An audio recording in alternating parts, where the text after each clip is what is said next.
4 minutes past 11, and we welcome our first guest, Dr. Zubeda Dangor. Assalamu alaikum and welcome, Dr. Zubeda. Alaikum assalam wa rahmatullahi wa barakatuh. Thank you so much for giving us your time this morning. Can you share what inspired your journey into social work and activism, particularly in Lenasia? So basically, Najma,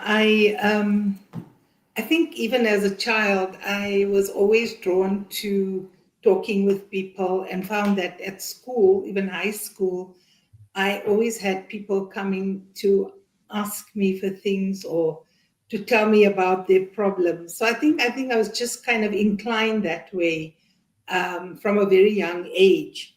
And I realized that by the time I was at high school, I started doing volunteer work at Sterkfontein Hospital. And I think that really opened my eyes to such an extent when I realized, what was happening in terms of the apartheid regime and the way patients were treated at Sterkfontein, the white versus the black patients and the disadvantages. And somehow that stirred something in me to suggest that I need to do something. And I think that was really the beginning. Great. How did the idea of establishing formal social services in Lenasia take root? So, so I continued to study, and I did my master's in clinical psychology. And during my internship year, I was placed at Sterkfontein once again, Mm-hmm. and as well as the Tara Hospital in the northern suburbs. And what struck me was that the difference between the two services. Secondly, when we went to Tara, I was placed at Mafolo Clinic in Soweto. And here we used to have a host of children waiting for us to be seen in counseling sessions. And basically, these children came without their moms because, during the apartheid era, parents were often fired if they were not at work. It wasn't easy for them to get leave. And we would be really tired after that morning session. Then you go to Tara Hospital only to find that the other students were talking about mothers who had problems deciding whether their children needed to go to ballet or swimming or karate.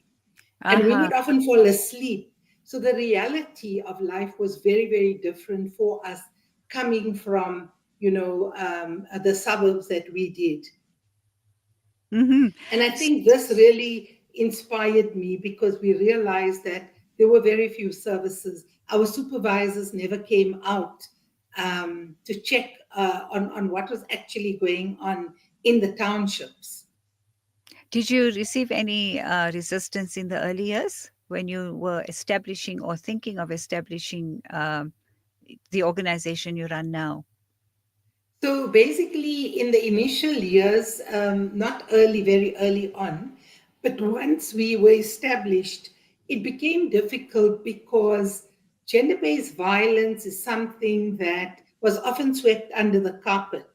I found that there were actually some community members, high profile community members, that were actually abusing their wives. And so they were not really interested in helping us. And of course, this was understandable. It was a very touchy issue. So we didn't have the support of everybody in the community. Unlike other kinds of social services or, illnesses where people are very willing to help. Right. So you speak of Lenasia, you speak of Sterkfontein. The two areas are completely apart in that sense. The distance and you see the dichotomy of the two communities, but you chose to establish it in Lenasia. Why?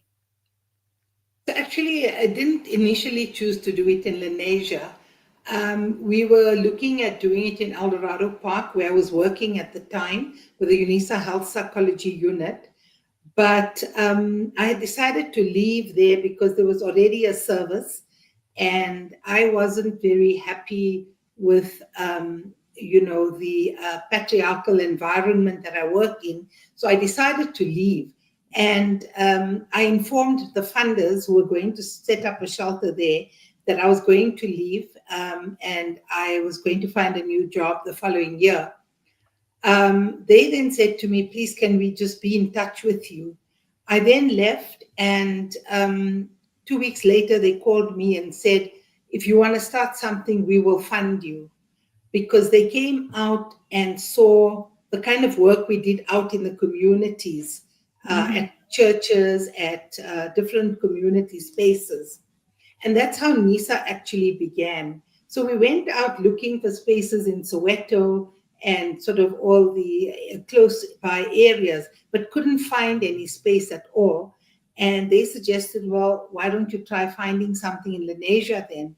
And that's how we, in fact, started working in Lenasia. So, what is the main focus of NISA? And of course, you're the head executive of NSMSA. Tell us about the organizations. So, NISA works specifically on gender and gender based violence. And our focus is we run a number of programs in that regard.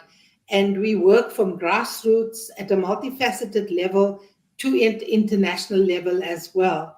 So, we run a shelter for abused women and children whose lives are endangered by their intimate partners. And that's one of the biggest programs that we have. We work in schools. We also do research. We partner with different organizations in conducting research. We offer training and capacity building, both in counseling and other aspects. And NISA then continues. We worked on CEDAW with a number of other South African organizations. We then presented a shadow report in New York as well as Geneva, so a few years back, on the issue of gender based violence, requesting the government to intervene because, gender based violence, as you well know, is a pandemic in South Africa and has been so prior to COVID. Right. So, So, yeah, continue. in a nutshell, that's what NISA does. Okay. So, you've worked extensively on issues of gender based violence. What changes have you seen now in how these issues are addressed in the community now compared to 20 or 30 years ago? So the wheels of change are very slow. They in 1994 when we started, there was a huge window of opportunity, and we grabbed that opportunity. But subsequently, that window of opportunity has been reduced. Funding's been reduced, although our government says that they are committed to eradicating gender-based violence. We don't see policy turned into implementation. We really struggle with funding in this regard. And I think that we keep advocating for women because we know that if we assist women, we assist their children, we assist their families as well. And I think this has been kind of the cornerstone of the work that the National Shelter Movement has done, which was actually born in Lenasia at NISA because we realized that people were working in silos. So actually in 2000, we established a conference on sheltering, and then in 2008 established a formal organization called the National Shelter Movement of South Africa. So we actually, the NISA serves as the secretariat, and we also run a helpline, which is based here in Lenasia. So we work nationally and internationally. 70 years. What does this milestone mean to you personally? So I think it's really important because Lenasia itself has produced a number of activists and amazing people with wonderful potential. And so I think that, one needs to admit that Lenasia has definitely made a contribution to South Africa with all the different activists in their different fields. And I think I'm actually proud to be a Lenasian. I've always lived here and I still continue to live here. And I think that my work is primarily based here, but not only in Lenasia, also in the surrounding areas and the communities around us, Lehigh and the other areas surrounding Lenasia.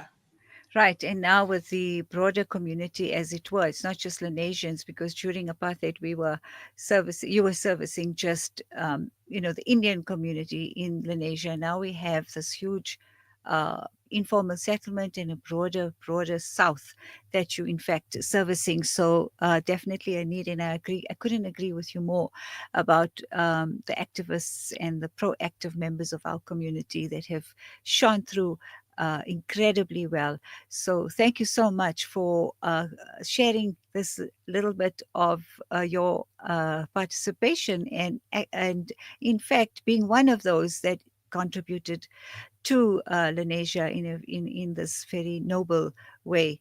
Inshallah, your work will continue to be successful, and once again we thank you for your time. Thank you so much. Thank you, Najma. Thank you for having Nisa on. Our Assalamu pleasure. alaikum. Wa alaikum salam rahmatullah. When we return, we speak to Hasina Valley of the Johannesburg Institute for Social Services.